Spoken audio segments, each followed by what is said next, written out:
continue to follow a major story. Deadly shooting in Midtown Manhattan. Police say this was definitely a targeted shooting.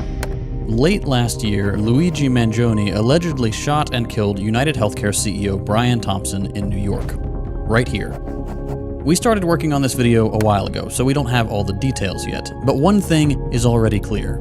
Not a ton of people are mourning his death. People celebrating this is a sickness. Honestly, it's so disappointing. Why would you be in such a celebratory mood about the execution of another human being? This is revolutionary leftist evil. They're now literally cheering for the cold-blooded killer.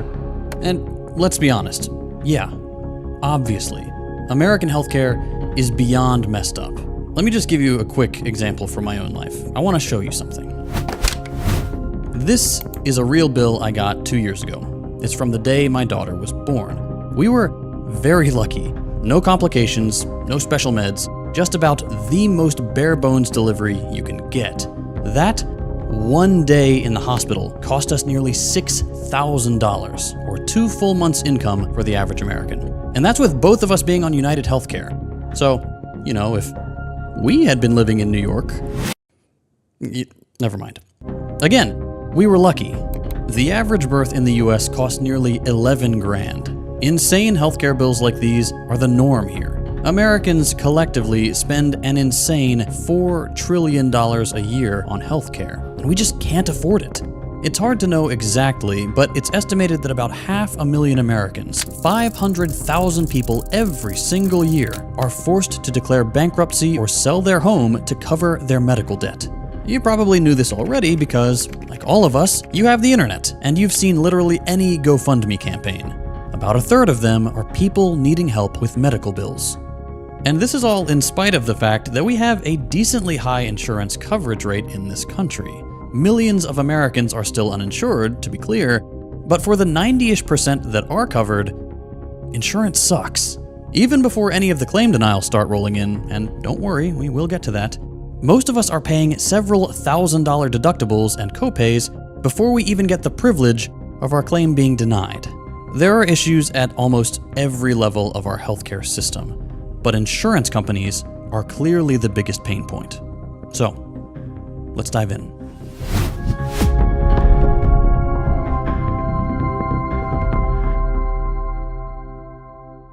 Howdy everybody, just wanted to stop by real quick to let you know that I'm now posting book reviews on Means TV. We've got some bigger exclusive content in the works, but I'm working on reading more nonfiction this year, and I figured, why not share my thoughts? My first review covers Invisible Doctrine, The Secret History of Neoliberalism, and it's available right now for all Means subscribers. I've got my second one in the works too, and that one is covering The World After Gaza. Turns out I'm a pretty harsh reviewer, so if you're looking for extra content, or you want to see if a book is worth reading based on some YouTuber's opinion, check out the link below to get 20% off your Means TV subscription. It's a cooperatively owned, explicitly socialist streaming service. It's got some amazing original content, and every sign up through my link directly supports this channel, so thank you for considering it. All right, back to the video.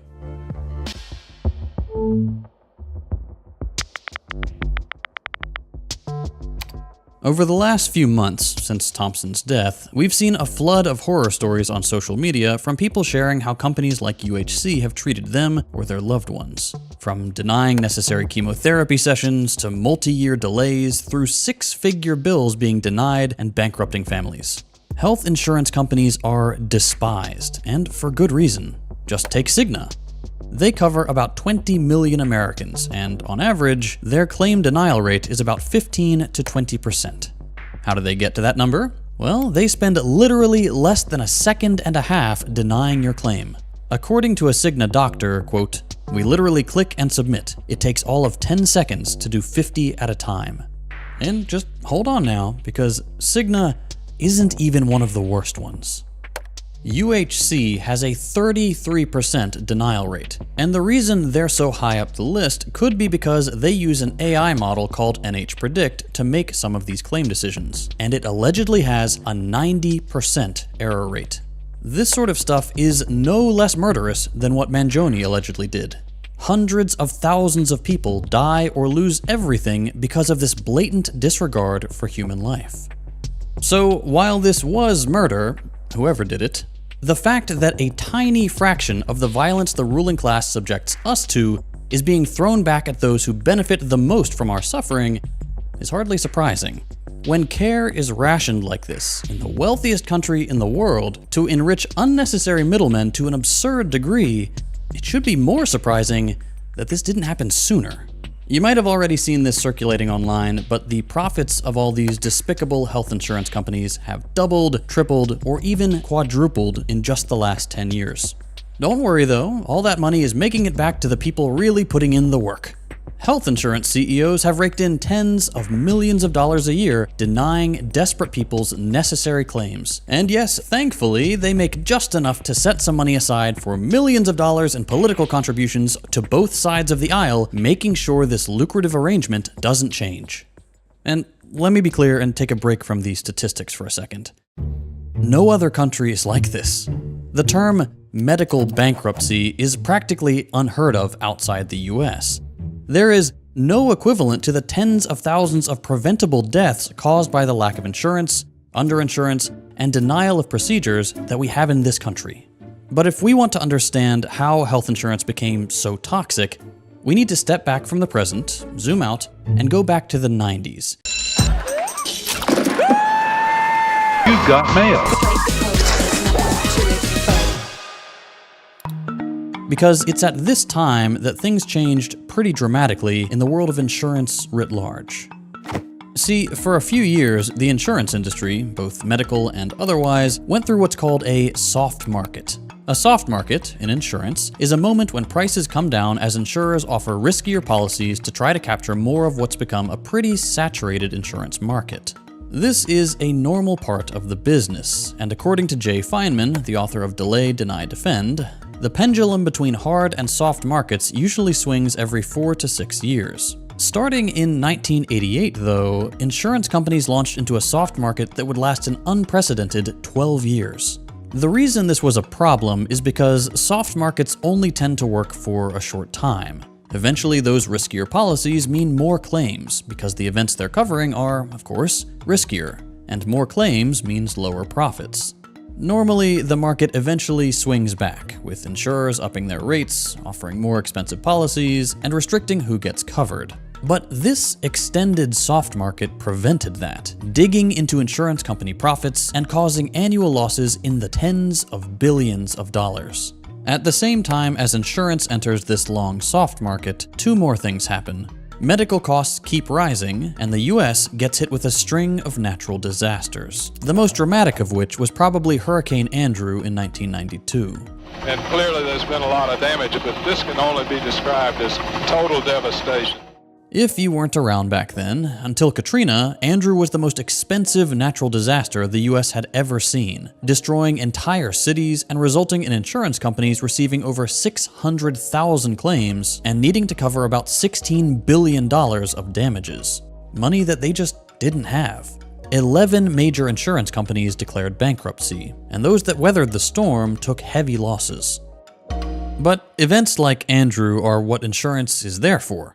When you pay into an insurance policy, you are promised by the insurer that if you set money aside today and everyone pools their risks, some unforeseen event won't lead you into financial ruin. If something goes wrong, you're covered because they took that risk. And sometimes, the risk doesn't pay out.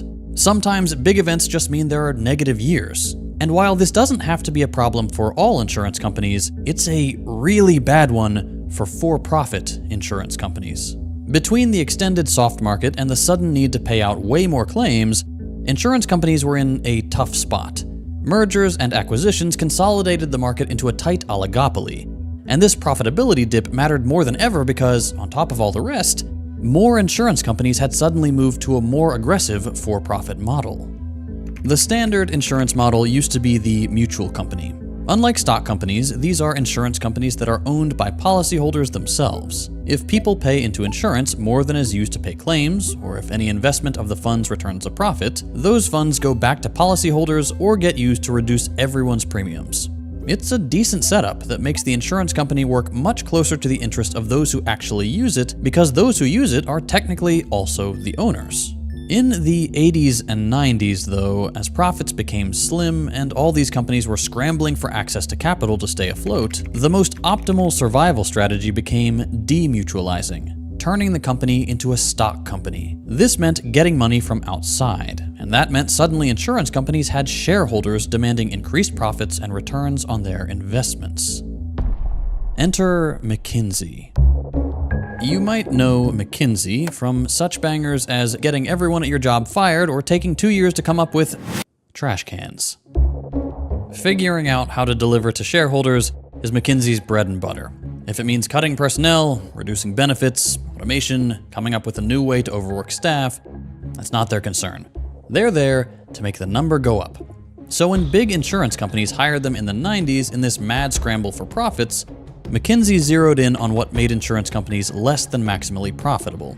They were being insurance companies. And the problem could be solved if they just stopped. Specifically, if they stopped approving fair claims. See, before the 80s and 90s, insurance companies were structured based on the idea that they'd be profitable or not based on pricing out policies correctly. It was the job of insurance underwriters to define what was covered, at what price, and who it could be sold to, making predictions and hopefully making them accurately enough to keep the company afloat.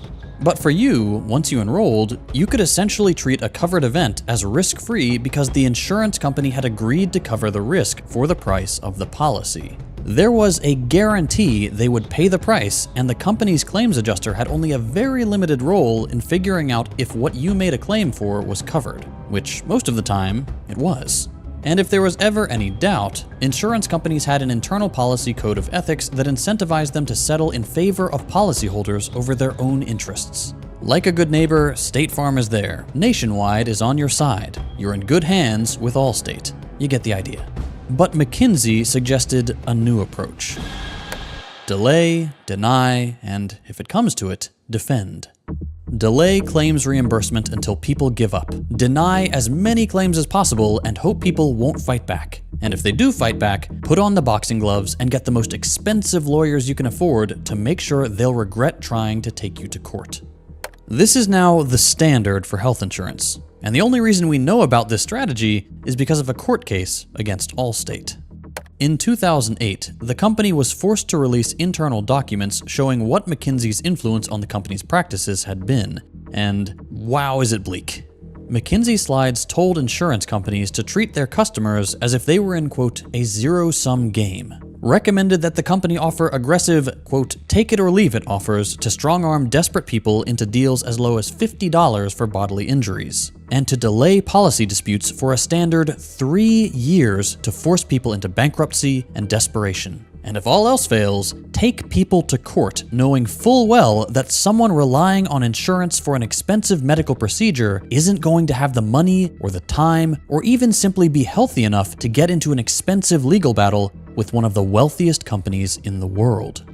On top of this, McKinsey also suggested Allstate adopt a computer program called Colossus. If human claims adjusters might feel a shred of human compassion, Colossus, according to McKinsey, would firmly stick to making lowball offers and maximizing profitability, something McKinsey guaranteed, quote, shareholders will notice. Before long, McKinsey was in every major insurance company's headquarters giving the same pitch, and everyone eagerly applied their recommendations, making insurance increasingly legally complicated, increasing automation, and denying more claims. This is the standard now, and very few politicians actually care to fully acknowledge that.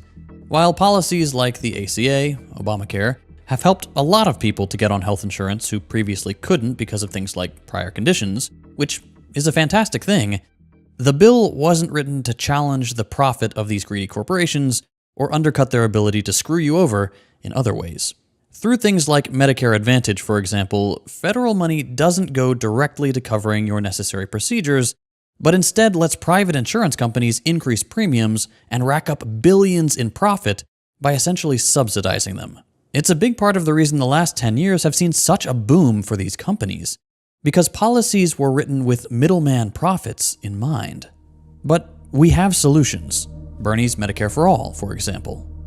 Modeled on the likes of every other wealthy country's nationalized healthcare system, a single-payer plan run not-for-profit could both increase coverage and reduce costs for millions of Americans. For-profit medical insurance would cover only a tiny portion of procedures, and most of your health costs would almost vanish overnight, saving Americans $450 billion and almost 70,000 lives, according to an estimate in The Lancet. Instead of paying over $6,000 in premiums to a private company, for example, you would pay a 4% tax for just $1,240 a year for the M4A. In other words, you save $4,000 a year. Because when you cut out the need for profits and all the private spending going into things like advertising and developing new claim-denying AI, you save a lot of money. An insurance policy that doesn't need to pay out $10 million a year to some CEO is inherently going to cost you less. No billing department to spend hours of your life sitting on hold with, no random bills in the mail, just a single system of accounting, making sure you get the care you need at no or low cost. This is the reality for millions of people living in just about every high and middle income country in the world. Looking at these other countries, the benefits are obvious. Beyond the fact that they literally cannot fathom the concept of medical bankruptcy, it's simply not true that these countries face things like longer wait times or worse quality care.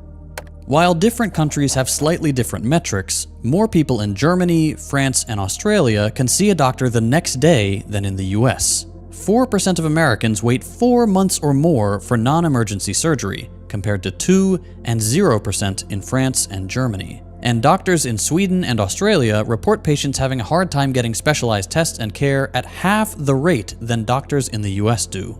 The whole wait times thing is BS, and usually based exclusively on the mess that privatization has made of the British NHS. As for the quality of care, we have a lower life expectancy than Cuba, a country we've embargoed and cut off from the world for 60 years. Why? They don't treat healthcare like a business, but as a responsibility to their citizens. Can you imagine that? What that would be like? Instead of watching your loved ones die because healthcare scalpers want to make more money. The point is, this is unsustainable. Bills like mine just can't be the norm. There's no way to keep going at this rate, with costs going up every year, CEOs pocketing millions, and hundreds of thousands of people dying preventable deaths while leaving behind mountains of debt to their family. The fact that we've seen millions of people cheer on somebody's death should be a wake-up call to the ruling class. This reaction would only be surprising if we weren't constantly surrounded by the much greater violence of capitalism on a daily basis. That instead, their response has been shock, condemnation, and doubling down on fear-mongering with jackbooted cops and corrupt officials just shows how loose their grip on public opinion is becoming. More people than ever are seeing the cruelty that makes profits flow, the cruelty inherent to this system, and it's only a matter of time until this violence is put to an end. Whoever shot Brian Thompson was one person. One person, if it was Luigi, with incoherent median voter type politics. That one person shook the ruling class to its core. Imagine what organized, politically informed resistance to these practices could achieve. We're only powerless as long as we choose to roll over and accept being kicked, spat on, and laughed at by the corporate and government elite. That doesn't mean bands of roving vigilantes.